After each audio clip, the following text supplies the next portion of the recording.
What's up, everybody? Welcome to Big Easy Quest. Yeah, I'm not gonna showboat it. It's not who I am. You guys know that. Plus it just kind of looks stupid, really. So how we're gonna do it today, we're gonna show you guys how to drag. Some guys don't know how to drag. It's super easy. It's actually, I would say, one of my second best things to do as far as trolling or dragging or drifting. Dragging baits, you know, just a regular mud flat, super easy. Set your trolling motor up, and how you do is you set the direction you need to go. And then, I don't know if you guys can see that or not, but it's got that north right there. It's autopilot. Hit that north, and that will keep the trolling motor going the exact same direction to where you don't have to mess with it. So that's how you drag. You know, you set your trolling motor up for it. You can also set your speed up to it as well. Like I like running anywhere from 0.6 to 0.9. But I have found out that during certain situations, you know, if it's windy or if there's current, that can mess with you a little bit on your speed. You know, if you set your speedometer on your trolling motor. Nice calm days, no current. Yeah, perfect. Set your speedometer, you know, say 0.6, and it'll fluctuate to 0.9 to point, you know, about 5. 0.9 to 0.5 is what it'll fluctuate to, but all those ranges should still be able to catch fish. But yeah, so what we'll start off with is basically what you'll need. Of course, you'll need a trolling motor. Of course, you'll need a boat. Of course, you'll need a drift sock as well. And why I say drift sock is because of the fact that it will actually kind of lock your boat down towards running straight, and it'll keep a drag on the trolling motor. That way your boat's not sitting there kind of dancing around, you know. So I usually tie mine to the back of my rod holder, and it's going out there. It's just a little 30, I think a little 30-inch drift sock. Okay, and then next you will need bait, of course. Bait and pulls. As far as bait goes today, I'm using shad and bluegills. Very easy, just simple 1-inch cuts. These are for channel cats. If I was running blues, I would run the same exact thing you're doing here, except for just bigger baits. I wouldn't change my setups. Yeah, it's pretty. A lot of people don't agree with my setups, but that's the best thing about it is I don't care what other people run. And I think more people need to also do the same in today's world.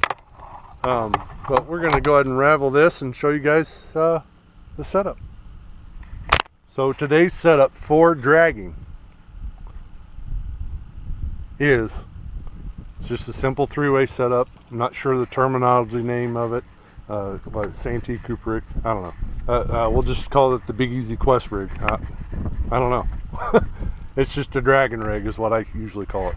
I start out, this is my dragging weight, and it might, some of you might think that you need these high expensive dragging weights that are like $7-8 that still get, you know, snagged up. This is all I run. A simple pencil sinker. I think this is a 2 3/4 ounce, I believe. And then what connected to it is I got just a 20-pound mono, big game mono, and I just got it tied to a simple barrel swivel, and that just runs all along my main line. So I just got overhand knots here, and then I just tied a loop on there to where at any given moment, if I want to switch to river fishing, all I got to do is take that loop off that and change out to a bank sinker, which I could do within seconds. So I don't change this rig. The only time I'll change this rig is if I'm bumping I'll extend the sinker weight out longer. Or if I'm, you know, if I do decide to go river, I'll actually shorten this up. This one, I would say it's good for the river section and as far as drifting goes. As far as down to the business, I got me a little plastic bead. You can find those in the musky section at Bass Pro. I think they sell for like 100 of them for like $2 or $3. And then I've just got a regular polymer knot right to a snap swivel. And this thing's rated at like 250 pounds, I believe. Connected to that is my leader, which is a ball bearing swivel, or chain swivel. And that's tied to 80-pound Monster, Andy's Monster line. And just down from it, I've got a float, an actual slotted peg float. Comes down to a Team Catfish 8/0 double action hooks. Another thing that might surprise people is I use this hook here in Iowa for channels, and I used to use this hook down in Alabama for wheeler. I've caught several fish over all the way up to 84 pounds with that hook. So if anybody tells you 8/0 double action is too small of a hook for bigger fish, they really don't know what they're talking about, because I mean, all you need to do is get in the corner of the mouth. If that, majority of the time, if that hook doesn't get in the corner of the mouth, then that hook's not doing the job it needs to be doing. So I've got that powered to a Big Cat Fever medium action rod. Like I said, medium action rod. And like I said, another thing, I don't switch these rods from when I come here in Iowa fish down to Alabama to fish. I don't switch these rods out. I'll even use these same rods on the Missouri River or Mississippi. I won't use them for bumping because they're just a little too flimsy. Although you can, if you have a heavy enough weight to where you can feel that weight hit the bottom, you could still use these rods as well. They got a good enough backbone. Over here I got powered by the Okuma cold water Okuma. I think this one's a 303. Yep, 303Ds. And mainline, all I've got is a Power Pro, 80-pound Power Pro. Yeah, and that's basically set up for everything that I drift, drag, anchor. That's everything that you need to do whatever you need to do. And all you got to do is adjust your sinker line, you know, or the range of your sinker line, or your sinker. That's really the only thing that you need to change, you know, when it comes to it. On the river, I may shorten up my leader in the river, you know, especially for fishing structure. You know, the less line you got floating around and whipping and whatever, you know, the better. So other than that, that is drifting 101, nice and easy. You don't have to overthink it. It's just, you know, put baits in the water and start drifting. Find out what your fish are wanting. Like for instance, on my outside rods, I'm running about 100 foot out, attach the planter board, let them out another 30 foot on each side. The back rod's running about 60 foot. And what I'll do is I'll find out what these fish want. If they're all wanting it at 60 foot, then eventually I'll reel in my outside rods to 60 foot, then attach my planter board, let out another 30, 40 feet. And then it's all about angles. So,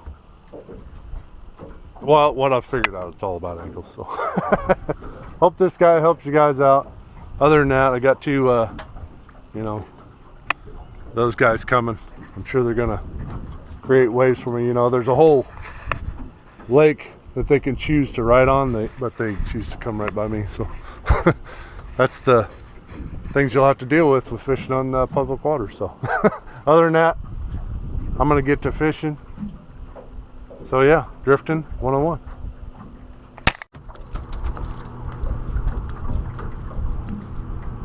Fish on.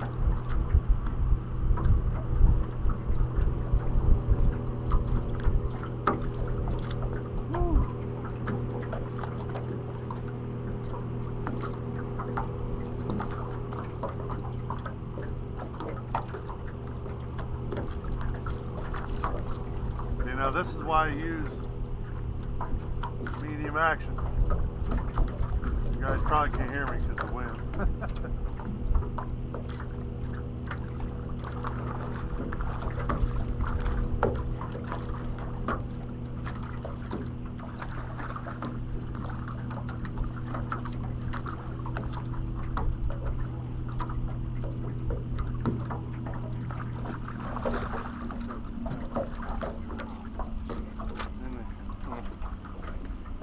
Imagine that.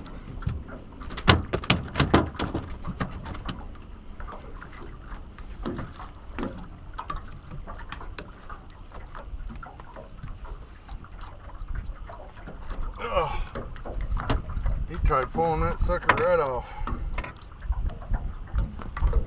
Little Iowa channel. Hard fighting. He's probably about a 5-pounder. About the average size in Red Rock. Yeah, buddy. Yeah, get him double.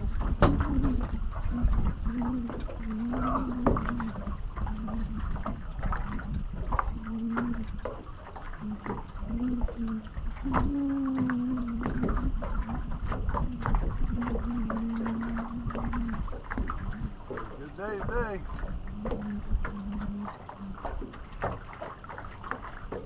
Decent one. We got this one on the little planer board.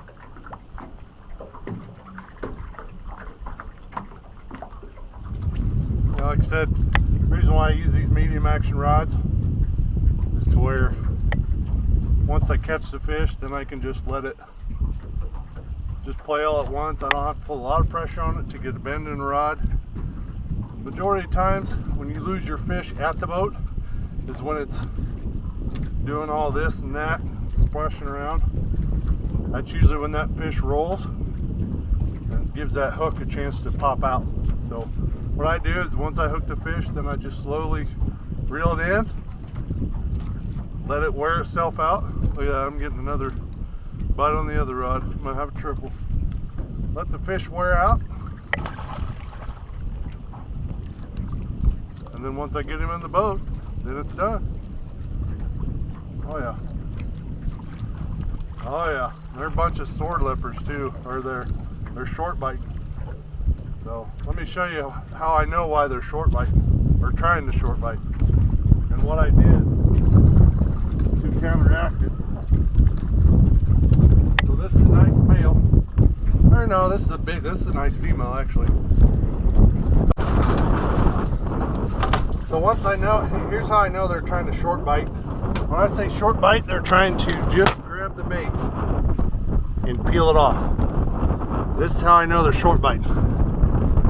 They're just coming up and they're just grabbing the bait with the tip of their mouths and then trying to just pull on it. Well, then that 8-aught demon actions, or double action is smoking them right in the lip. Normally when they take it, they go right in the corner of the mouth, and there's no way you're losing that fish. So, nice channel. Some of the channels we caught today, I just kept some of the bigger ones. Caught quite a few actually. I think we ended up with 11 today, and I think I got like 5 or 6 in here. Again, I don't carry around a stringer, so just release them right here at the ramp. That was about a 3-pounder. It's about a 3-4 pounder. Here's about a 5 to 6 pounder.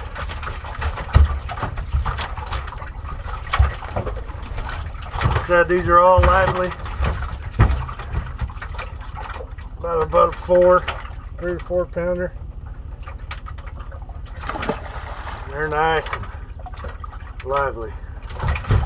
Oh man, come here. Here's one of the bigger ones. She's about a 6.5, 7 pounder. Yeah, buddy.